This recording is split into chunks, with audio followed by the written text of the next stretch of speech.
Hi, everybody. It's Julia and Emma talking about the joys of learners with additional needs for part 7 of our video series. How are you doing? Yeah, good, thank you. How are you? I'm great. So today we are talking about planning, Yep. a subject that everybody thinks they're marvelous at, don't they? Yes, absolutely. But absolutely key with your additional learning needs learners. Yes. So in terms of the providers that you work with, I would think you don't tend to get involved in large numbers on day one of training. At what point do learners tend to be referred through to you? Okay, so up until recently, it's been at crisis point, unfortunately. Generally, we get people at the point where everybody else has said, we're not really sure what to do with this learner. Can we support them? Can't we support them? I think, yeah, the best way to describe it is crisis point. Um, Not coming away from the subject, but more recently, we're working with training providers to actually capture that from the beginning, as I talked about previously with the Spencer profiling tool. Obviously, that catches people at IAG stage.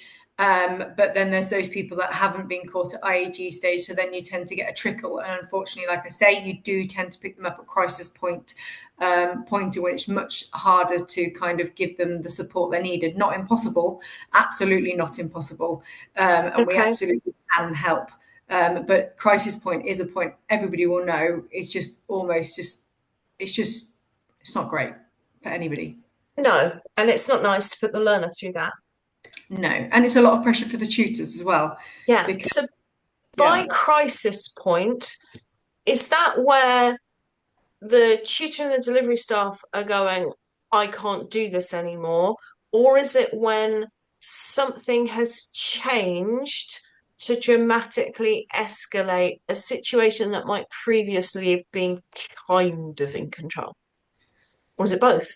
in honesty, it can be both. It's so unique into which each learner, every learner we have through the door, so to speak, hypothetically through the door, through the team's door, they have, everybody comes with different complexities, different levels of needs.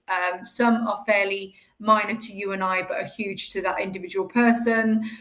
Some come through the door and they're huge and it requires breaking down and lots of different avenues of support. And that's absolutely fine. We can manage that. We've got the team to do that. So I think because we've got the experience in the team and the expertise there to do that, our operations team is amazing at putting a plan in place to support that individual person. If you are not aware of the support that somebody might need who are coming through with complex needs, that's when it can become scary to tutors, Senko leaders, etc., and almost unmanageable. And you think, actually, can we help this person? And the answer normally is internally no, because they need more specialist support. And that's where we come in, I guess.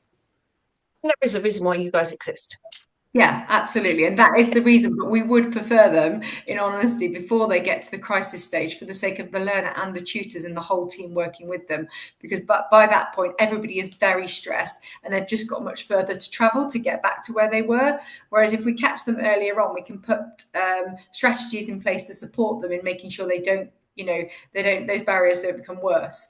That we So, can, yeah, so yeah, move so from forward. a leadership perspective, what we want to do is have a good process in place Yeah. for actually making sure that we are being systematic with this stuff. And from what I can see with the providers that we work with, often where we start working with them, it's that lack of systemization. That one. Yeah.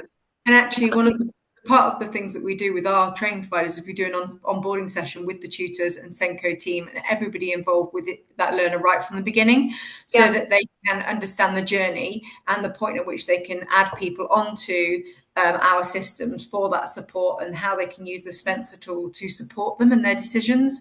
So we feel like that onboarding with the tutors and the training provider and the directors, etc., the whole leadership team are involved in that normally as well, which has been great to see. everybody understands the process and the journey, which I think is absolutely key, because if the organisation have that journey and that understanding of the process, then they can automatically think, do you know what, actually, this is out of our expertise internally. We need external support. That helps the tutors, it helps the Senko team, it also helps the learners, to get the best out of themselves on the most enjoyable journey they can in that learning environment, because it can be quite stressful. Absolutely. And we're here to help the learner to achieve. So our job is to be proactive in putting in place that support.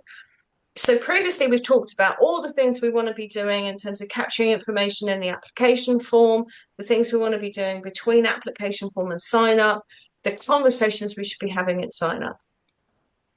What providers need to think about then is what they're doing with all that information. So how is it being communicated through to the delivery team? And we've had those kind of conversations before as well. But then I think where providers or some providers miss out is having a senior person actually review that information. Mm. Somebody who knows what scary looks like. And also with those learners that don't need to be referred to you, but do need additional support, making sure that that happens. Yeah, I guess the Spencer tool comes in handy, Julia, because we often canvass whole cohorts, and that finds people who are potentially masking, those people who didn't fit into that one size fits all, but understood that there was something that wasn't quite working for them. Often picks those people out, and then we, Spencer and myself, we sit down and we look at the profiling results, and then we capture the people that require the support. So often it can help training providers to actually take that pressure off and hand it over to businesses like ourselves. Absolutely, but providers really aren't going to be screening every single learner through a tool like Spencer, because for the vast majority of learners, they don't have unmet need.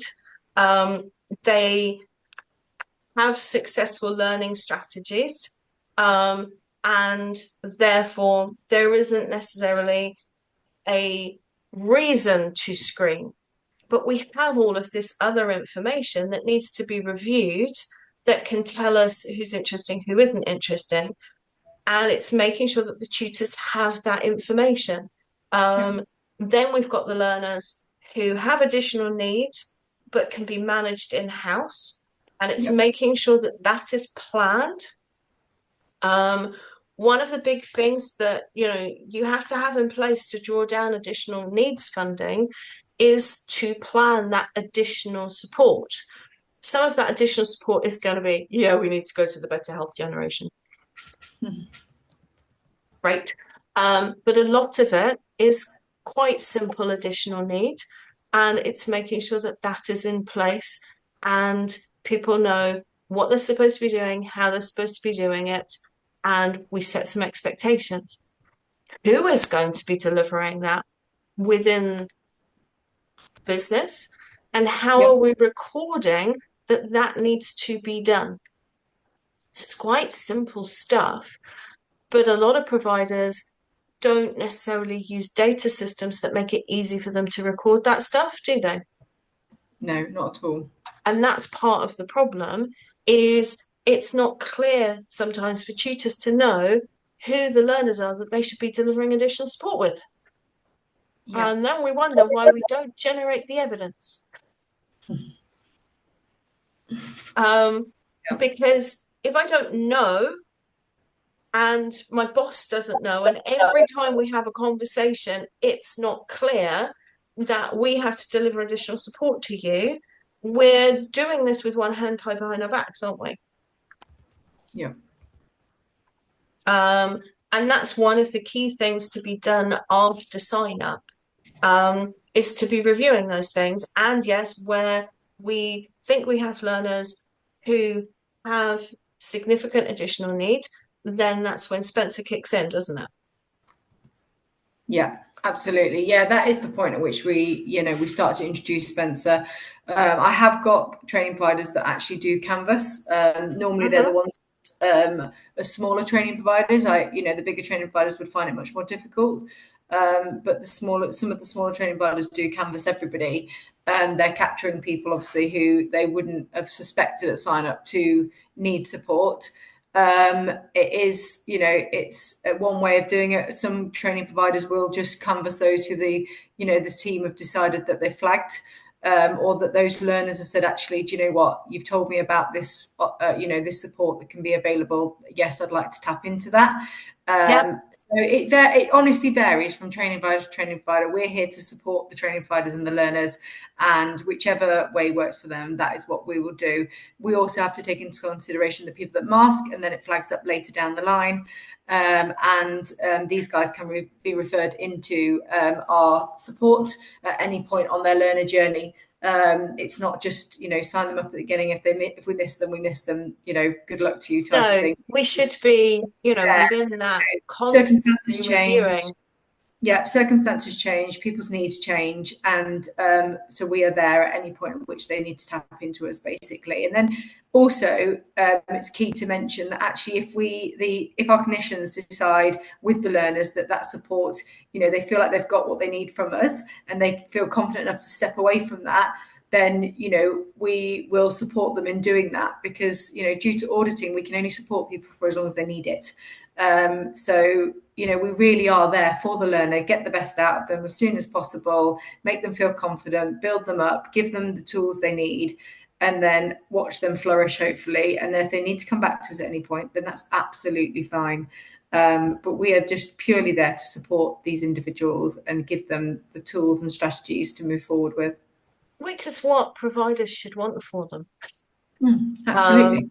Yeah, but it is that thing of sometimes you will only identify a learner having unmet or additional needs as you look at them progressing or Absolutely. failing to adequately progress.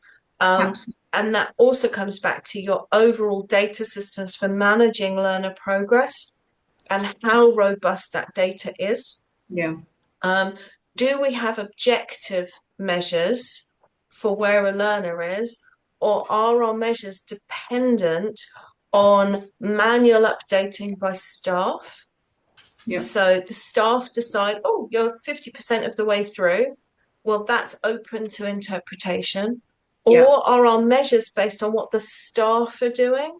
So is Yeah. the level of progress based on the number of learning outcomes, for example, that have been signed off, particularly if you're doing a qualification-based learning program? Yeah. A lot of the ePortfolio systems, the measure of progress is based on that signing off of learning outcomes or units. That's completely independent of what the learner is doing. So can either make a learner look further behind than they are, leading to us intervening when we shouldn't be, or it can make a learner look further ahead than they actually are, because the tutor, the assessor, is doing so much work on behalf of the learner. Yeah. That then can mean that a learner isn't being assessed for additional support and isn't receiving the right kind of support. It's lovely that you've got a member of staff going all out to help a learner get through, but ultimately that's not necessarily the right way to support the learner, is it? No, it's not giving them the strategies to then implement at home or within the workplace. It's it is great, like you say, but what you need to be doing is giving people life skills to move forward with, and ultimately, potentially come back to learning if they've had a positive experience, and also to go into their apprenticeship and absolutely do amazingly, and work their way up potentially and get new opportunities. And within, particularly apprenticeships where you've got endpoint assessment now, if the teaching staff are doing so much support without building coping strategies and those softer skills, then that learner is not going to thrive in endpoint assessment. So we might be bludgeoning them through, but we're also potentially setting them up for future failure, aren't we? Yeah, absolutely. That is the key thing, is give people strategies they can move forward with and work with, life skills, to manage their own, mental health, well-being, and that they can implement in every aspect of their lives. It's not just their learning journey, which I think is key really to their Well, success. that seems like a great place to end. Thank you very much, everybody, for listening, watching. If any of the content in here resonates with you, then please do get in touch with us through our social media. Thank you. Thank you.